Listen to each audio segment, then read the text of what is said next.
5 दिन के लिए गायब हुए बागेश्वर महाराज, बड़े कारनामे की चल रही तैयारी। जब जब अज्ञातवास में गए तब किए बड़े कारनामे।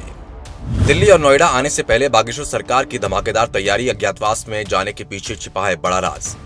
मंदसौर में किए थे इशारे, कर्नाटक दरबार के बाद हुए गायब, बाबा ने कर डाली नई लीला रचने की तैयारी। हिंदू राष्ट्र की बड़ी तैयारी से क्या है बागेश्वर सरकार के गायब होने का संबंध? वापस लौटकर करेंगे कौन सा बड़ा धमाका? क्या नोएडा और दिल्ली दौरे पर दिखेगा बाबा का नया वर्जन? देखिए सारे सवालों के जवाब पब्लिक दर्पण न्यूज के स्पेशल रिपोर्ट में।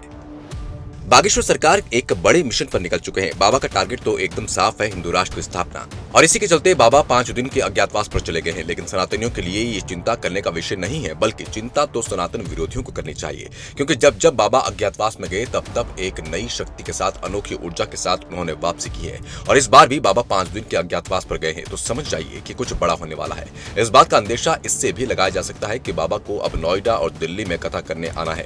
तो क्या नोएडा आने से पहले बाबा बालाजी महाराज से और अनोखी सिद्धियां प्राप्त करने गए हैं? हालांकि बाबा ने अज्ञातवास में जाने के इशारे तो मंदसौर में ही कर दिए थे, लेकिन दोस्तों आज आपको ये भी बताएंगे कि जब जब बाबा अज्ञातवास में जाते हैं तो क्या होता है, कैसे बड़े बड़े चमत्कार बाबा अज्ञातवास से लौटने के बाद चुटकी बजाते ही कर देते हैं। तो चलिए अब आपको सारा मामला बताते हैं।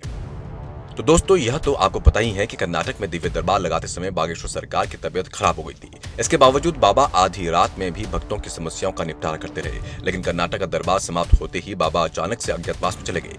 लेकिन इसके इशारे बाबा ने मंदसौर में ही कर दिए थे। जब बाबा मंदसौर में भक्तों को कथा सुना रहे थे तो उन्होंने कहा था कि वो किताब लिखेंगे जिसमें हिंदू धर्म के बारे में सारी जानकारी होगी और देश भर के हर स्कूल में बच्चों को वो किताब पढ़ाई जाएगी। इसके लिए उन्हें 4-5 दिन का समय लगेगा। तो कहीं ऐसा तो नहीं कि बाबा उस किताब की रूपरेखा तैयार करने के लिए ही अज्ञातवास में गए हों? एक किताब लिख रहे हैं जो द केरला फिल्म में पूछा गया था कि सनातन धर्म क्या है, और बच्चों को पता नहीं है सनातन धर्म के बारे में, तो हम एक छोटी सी पुस्तक लिख रहे हैं कि सनातन धर्म क्या है,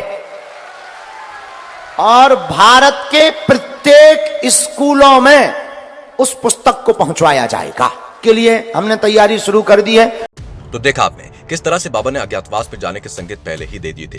लेकिन केवल एक यही वजह अज्ञातवास में जाने की नहीं है, इसके अलावा और भी कई वजह हैं जिनके बारे में हम आपको उदाहरण के साथ बताने वाले हैं। दोस्तों 20 तारीख के बाद से ही बागेश्वर सरकार का लगातार बेहद बिजी कार्यक्रम का दौरा रहने वाला है, जिसमें नोएडा और दिल्ली में होने वाले कार्यक्रमों पर तो देश के साथ साथ दुनिया भर की नजर है।